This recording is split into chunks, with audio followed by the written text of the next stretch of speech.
Hello mga mareng! Alas 9 na ng gabi, eto nilabas ko tong pushcart dahil ilalabas ko yung dryer na pinapatapon ng amo ko. Pati itong tatlong electric fan ay pinapatapon na rin ng amo ko kasi sabay-sabay ba naman nasira?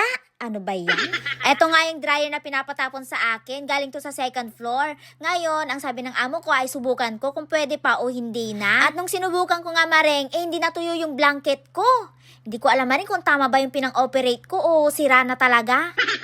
Umiikot naman siya pero hindi natutuyo. Kaya ang sabi ko sa amo ko, sira na. Kaya ayun, sabi ng amo ko, itapon na daw. Hay, kung sa Pinas lang talaga tumareng, kompleto na kami sa appliances. Ipapaayos ko lang tumareng, okay na, may dryer na ako. Ang donya kasi hindi mahilig sa repair. Anyway, nahirapan akong ilabas tong dryer. Gawa na nakaharang tong bisikleta na to. Naka-charge kasi kaya hindi pwedeng ilayo. At saka ingat na ingat ako maring kasi mukhang mamahalin tong bisikleta na to. Baka pag nasira ko to maring kulang pa yung sasahurin ko pang bili ng kapalit.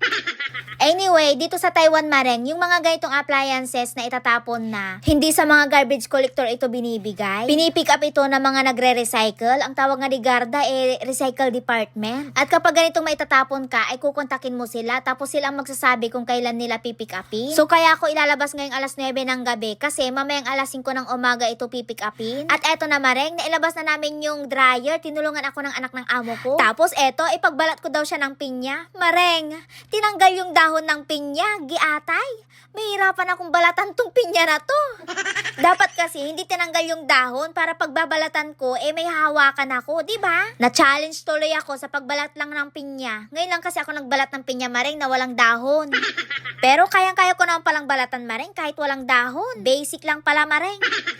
Tapos, sa sumunod na araw, mareng, may pinapatapon na naman ang donya ko. 3 sirang electric fan naman ngayon ang itatapon ko. May binigay na sulat si Garda sa akin, idikit ko daw to sa electric fan kapag ilalabas ko na. Hindi ko maintindihan yung nakasulat, mareng. Kayo, naintindihan nyo ba? Akala ko, itong isang malaking electric fan lang yung sira. Kapag kasi nasa volume 7, mayat maya, nasa volume number 1 na. Ang sabi ko sa amo ko, baka pwedeng i-repair kasi sayang naman. Ang donya ko nga, hindi siya mahilig sa repair. Ang sabi niya, itapon na daw. Nangihinayang kasi ako mareng, bagong-bago pa kasi.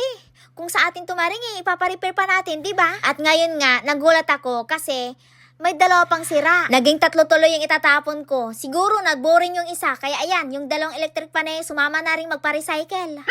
Etong 2 electric fan, hindi ko alam kung anong sira neto. Bigla-bigla na lang hindi naandar ay. Kaya ayan, sa surplus kayo ngayon mapupunta.